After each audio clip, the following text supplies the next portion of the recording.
Hi, everybody. This is Hondo Carpenter from Sports Illustrated's Fan Nation Las Vegas Raiders Insider Podcast. We're going to be talking today about what you can expect from the Raiders versus Cowboys final preseason game. What am I looking for? What maybe some things you may want to be looking for.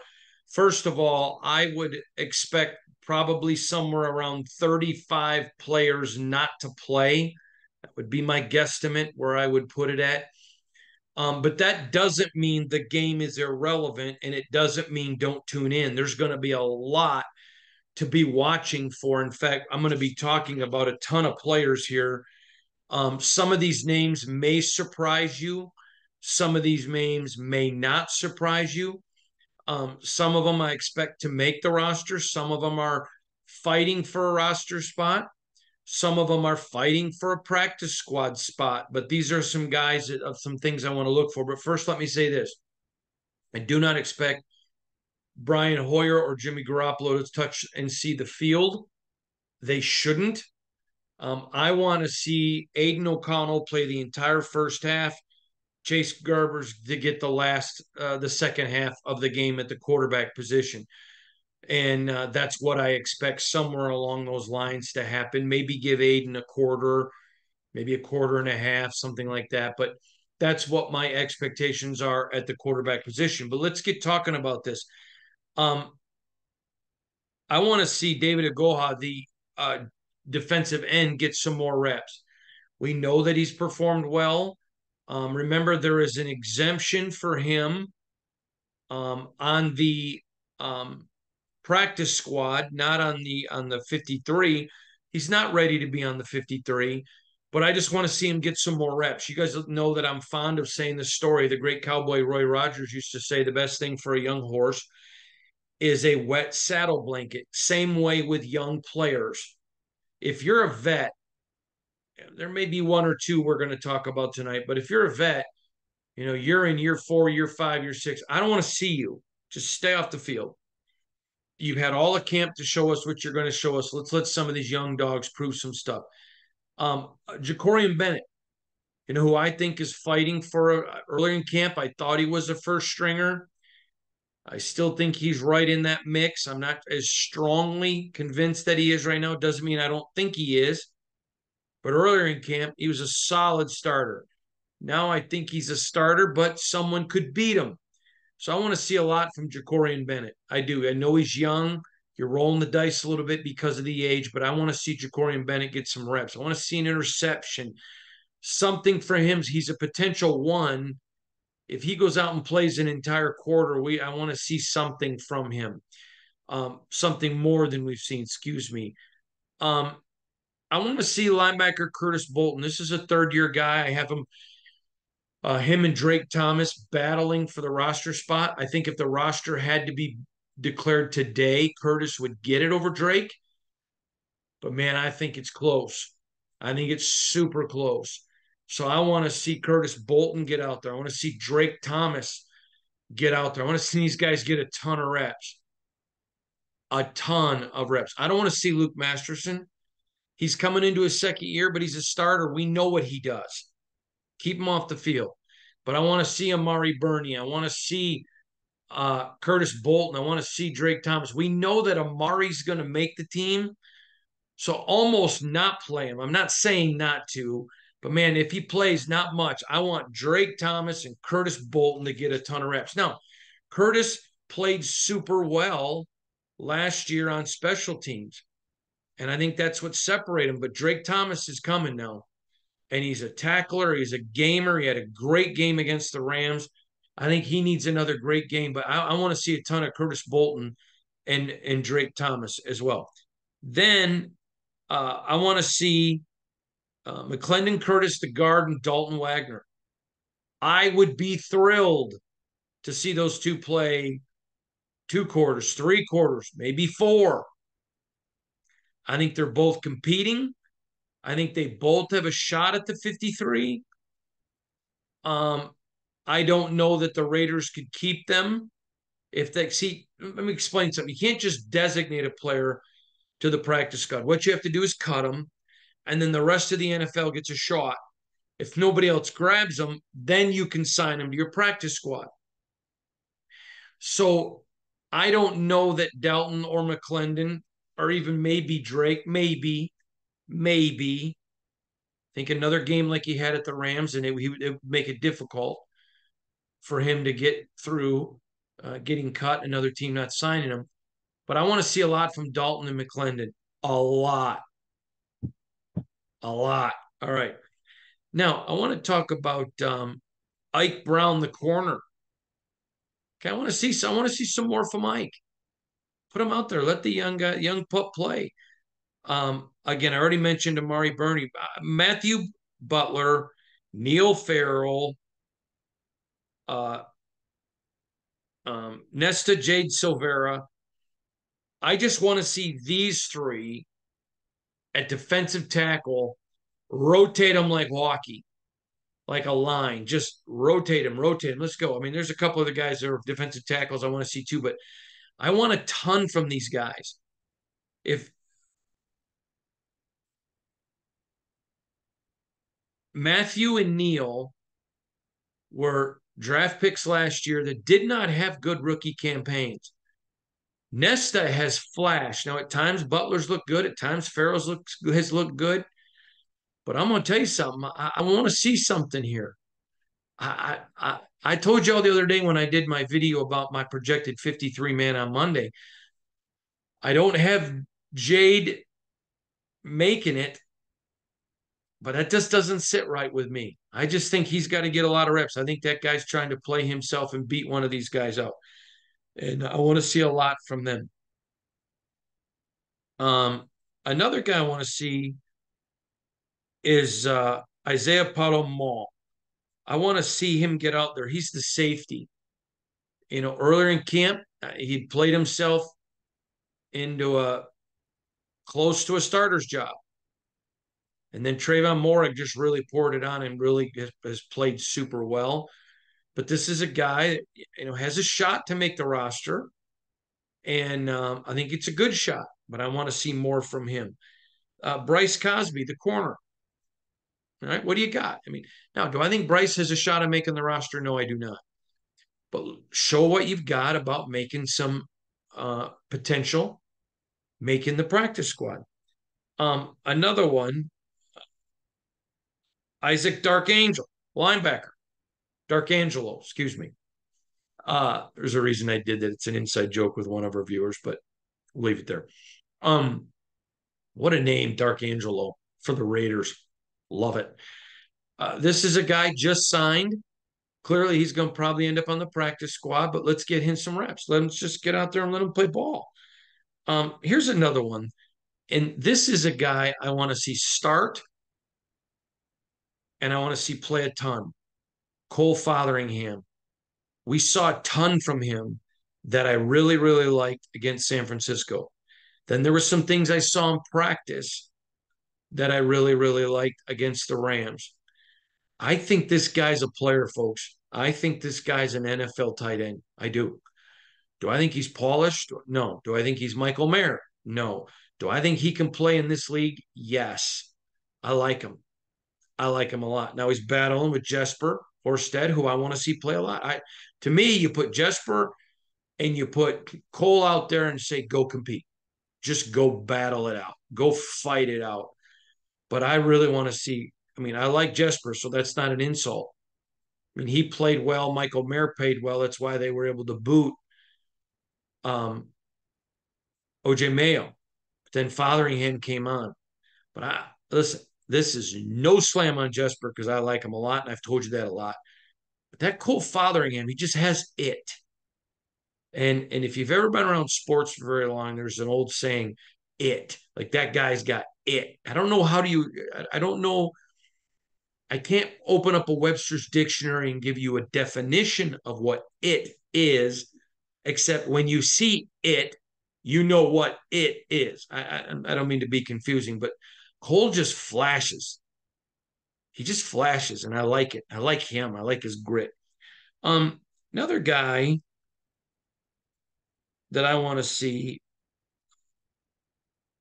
is Jaden. I like this kid. I like this kid, the safety. I just want to see some more reps. Do I think he's gonna make the team? No, but I think he's playing for a practice squad, and I think he has a future in the league. So I'd like to see some more from Jaden. Chase Garber's already mentioned. I want to see a lot from him. Aiden O'Connell. Here's my deal with Aiden O'Connell. Get him a half. Give him a quarter and a half.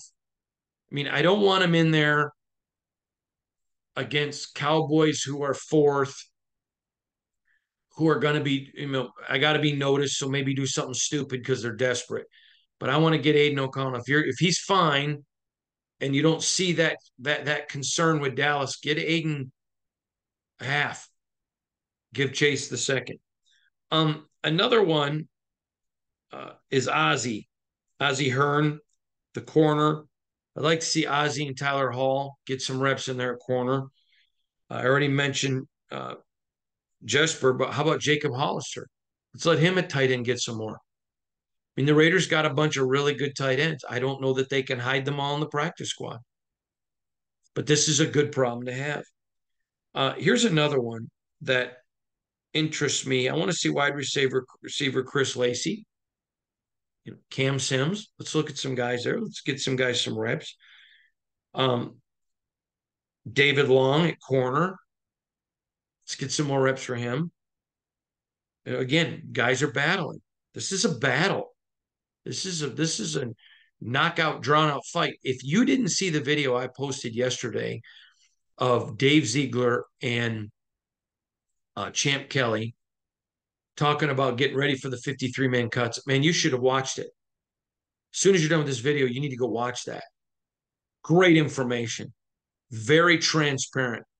They were really good. Both of them were exceptional. And now I always find Dave and Champ to be very forthcoming. And they were even more than usual. I really challenge you to go watch that. Mauga, the linebacker out of USC, he flashes. Do I think he's going to make the 53? No. Do I think he can play in this league? Yes. So I want the Raiders to see what they got from him because injuries happen, and I think this is a guy that can play. I like him. Do I think he's a 53-man guy right now? No, I don't. But man, he shows it like Fotheringham and some others. You see it. You can see that guy's a ball player. That guy has it. Another person I want to talk about, Sincere McCormick. I really want to see Sincere. And then how about guard Netane Muti? I want to see him. This is a guy I don't think he's going to make the 53, but he's close. He's battling. This is a guy that, because injuries happen, you'll probably see this year if the Raiders have to cut him and somebody doesn't pick him up. He flashes. Is he consistent? No. I want to make sure I'm being fair. Yeah, no, he isn't consistent, but he sure shows flashes a lot. And what I like about him is that he flashes, and then when he disappears a little bit, it's not from you don't notice him again for mistakes. Some guys will flash and then make a mistake. So let me give you an example. You all know that I really like Amik Robertson, and I think he's battling to make a team. I said on Monday I thought he would make it. I think he's back now after this week battling. But I like Amik. This isn't personal. Great kid. Great kid. But I'm going to tell you something about Amik is he'll make big flashes and then big mistakes. You saw that with Foster Moreau. And that's not good. Muti at least will make big flashes and then maybe disappear, but you're not seeing mistakes. And I think that's a big thing to say about Muti. Again, Sincere McCormick, I just like the kid. Is he going to make the 53? Nope, no chance. But I think he can play in this league. And I think he could be something. Not sure 100% on that, but he just shows enough flashes that I think he can show something. and he interests me. He intrigues me. Um, Adam Plant, defensive end, the kid out of UNLV. He's made some plays. Is he going to make the 53? No. Do I think he has potential to one day maybe be that? Yeah, I do. I don't think you have to worry about him getting picked up um, when you have to cut him to put him on the practice squad, but I really do like him a lot. Next, I want to talk about Isaac Rochelle. This is another defensive end. This is a guy that's shown some flashes, shown some really good flashes. Now, there's been some technique letdowns and some mistakes. So I don't think he's making the 53, but I think this guy can play in this league. Next, Chris Smith. You guys know he's been brought in to be the next Marcus Epps. That guy needs a lot of reps. I want him and well, give me a second here. I want him and pull him out to start at safety. Get him a ton of reps. I know there's some other safeties that need to play, but start them. I'd even tell them, like, y'all got the first half. Then we'll play some other people. But I want to see a lot from Chris Smith. I mentioned Drake Thomas. Sam Webb, that's another guy, a corner. I want to see Sam Webb get out there. I want to see Sam Webb get out there. And earlier, heading into camp, I thought he was going to make the 53. Now, remember, my analysis is always based on what I'm hearing from inside the building. That's not Hondo's opinion, but I thought it because that's what I was hearing. I think he's squarely on the bubble, if not outside the bubble right now. And I think Sam Webb needs to go. Now, I'm going to give you one that may surprise a lot of you, but it's an important one, is Zamir White. Um, Dave Ziegler, and again, if you didn't see the video I put up yesterday of him and Champ Kelly, please go back and watch it, was asked about Zamir and about what he's seen out of him. And he mentions, which I've been telling you since halfway through last year, matter of fact, going back even before halfway through last year, his problem is not running the football, it's the passing game. And Dave Ziegler said he's very impressed with how he's come. Now, I don't think he's come as far as they had hoped. Yeah, I think I'm being completely fair in that. I think that they had hoped as an organization that he would be a little bit farther along, but he still has made progress. And I'd like to see a lot from Zamir. I would just put Zamir and Sincere. Zamir and Sincere and let them go. Just let them go do their thing and let it happen. Now, I want to take you back inside a little bit and tell you what's going on. Now, the 29th is when all of the roster, the 53-man roster, has to be out. I'll have a podcast that evening going over the roster, going over the practice squad. I'm going to have a lot of inside for you. Why did this guy make it and not this guy? I think you're going to really love the analysis of the final 53-man roster. Having said that,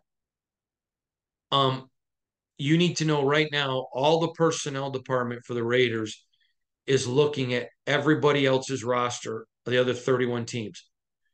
What are some veterans that may get cut? Who are some guys on the bubble? Are they better than any of our guys on the bubble? Is there any of them we want to sign to our practice squad? But they're also looking at trades. Now, invariably, when I say this, somebody's going to run and say, Hondo's saying they're going to trade Josh Jacobs. No, not talking about Josh. But they are looking at some potential trades. I think there are a couple of positions that they would be willing to upgrade.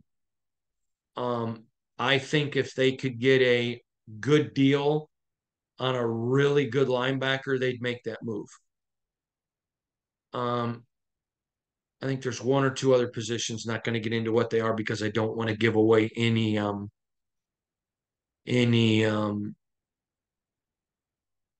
proprietary information that could hurt the Raiders. I'm not going to do that. And I appreciate the people who talk to me, and I need to be respectful of that. Now, so I think that's really important that the Raiders are analyzing everybody else's rosters they're looking, saying, okay, if this guy gets waived, we want to call him and try to get him on our practice squad over XYZ team. Or if they cut this guy, are we willing to get him on our 53? There is so much going on right now behind the scenes that most people, most fans aren't aware of. They think, okay, they're going to cut. They got 90 guys and they go to 53. Okay, they're going to cut 37 guys, probably try to keep 17. Well, but what if there's guys on other teams they want? Or what if, okay, I'm going to make a trade here and all of that. So there's a lot going on behind the scenes. Once the game is over, once the 53-man roster's cut down, that doesn't mean that's what the roster is going to look like. I know that Dave Ziegler and Champ Kelly right now are working their tails off. So there's a lot to watch in this game. Again, I expect as many as 35 players out. But let's talk about winning or losing, because I always try to tell you each week, what am I looking for? What's my analysis? What's my thought process? Number one, um, we don't know how many twos, threes, fours Dallas is going to play. So you want to analyze the who are they going against? All right. So let's say Dallas is running a lot of twos and in close threes, and the Raiders are running fours. Okay, I'd expect the Cowboys to win that. And so that's one of the things I want to be analyzing. The point is, I want to see the same intensity that we've seen. I want to see turnovers, the hard hitting, the competition. Don't let down. And then if a guy who's not going to make the roster or make the 53 makes a mistake, who cares? Doesn't matter. He's not going to be here. I'm not worried about that. So let's say Dallas makes a big play and scores late to win, and two guys make mistakes for the Raiders, but neither one of them are going to make the team or the practice squad. Do you want to lose? No, you never want to lose, but who cares? So those are the things that we're going to be that the analysis is going to come from, that we're going to be watching closely. I think that's super, super important, because when you're looking at this game, this is a really good time. Now, some of these guys you're going to see a lot of on Saturday night um, are going to be on your practice squad. So as a fan, you're going to want to watch, because you're going to want to get an idea of how they play. So then later on the season, there's an injury and a guy gets called up. You get the opportunity to say, hey, I remember in the offseason, this guy's feet weren't real good, or his hand placement, maybe his body, whatever. And then you'll get to see how they've grown as players. Those are all fascinating. I take voluminous notes on that stuff. And I'd encourage you, if you're more than just I tune in because I like games, but if you're a diehard, that may be something you may want to do. I think you would enjoy it, and it'll show you how the roster is developing players. So again, probably as many as 35 guys not playing. I just named for you a ton of players, why I want to see them, and what my expectations are. If the Raiders can come out with a win, that's awesome, because you keep that going. But if you're losing because your fours are going against twos and threes, it's irrelevant. This game's outcome is irrelevant to me. As far as final score, there's a lot that isn't irrelevant that I really want to see, that I'm really going to be keying in on, and I hope that you do too.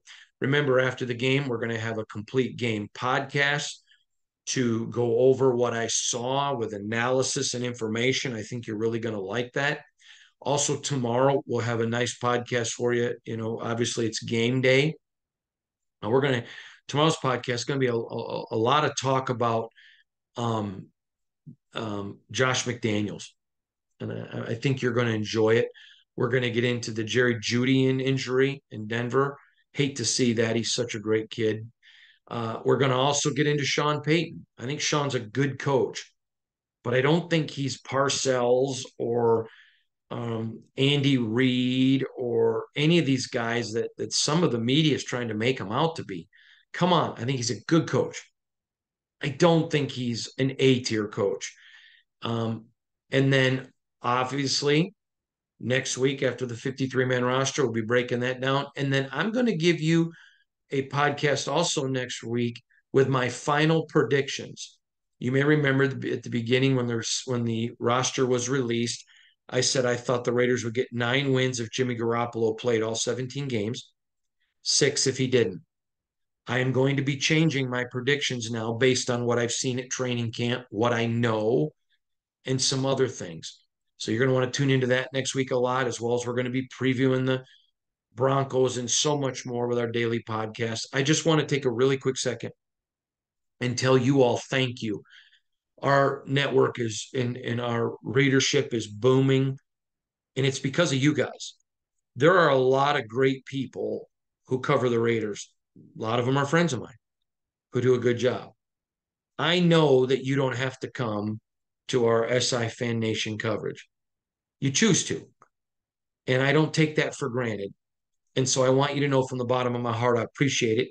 Make sure you're subscribing and getting our newsletters. Um, those are great ways to never miss another article. And I just want you to know that I appreciate you and I'm grateful for you. You're wonderful people. You're the best. I love your passion. I love your heart for the game. I say this all the time. The most informed hockey fans are Toronto Maple Leaf fans. They know the game backward, forwards, inside. If you ever get a chance to go to watch a Toronto game in Toronto, just do it up in Canada. It's awesome. The best baseball fans are St. Louis Cardinals. The best basketball fans are Indiana Hoosiers. They're just they know the game. The best college football fans, Nebraska, and they know the game. I've literally been to games in Wisconsin, excuse me, in Nebraska, where a player in another team makes a great play and they applaud for him. It's just the way it is. I think Raider Nation gets a lot of crap undeservingly because I think they're some of the most knowledgeable fans in football. And so I appreciate that you tune in. I appreciate it. I hope you take all this information and really enjoy the game tomorrow night. It's going to be a fun one. I can't wait for our podcast afterwards. So remember, I'm Hondo Carpenter, and I'm with Sports Illustrated's Fan Nation Las Vegas Raiders Insider Podcast, part of the Fans First Sports Network. Thank you, everybody, for listening, reading, watching, subscribing. God bless y'all. I appreciate you.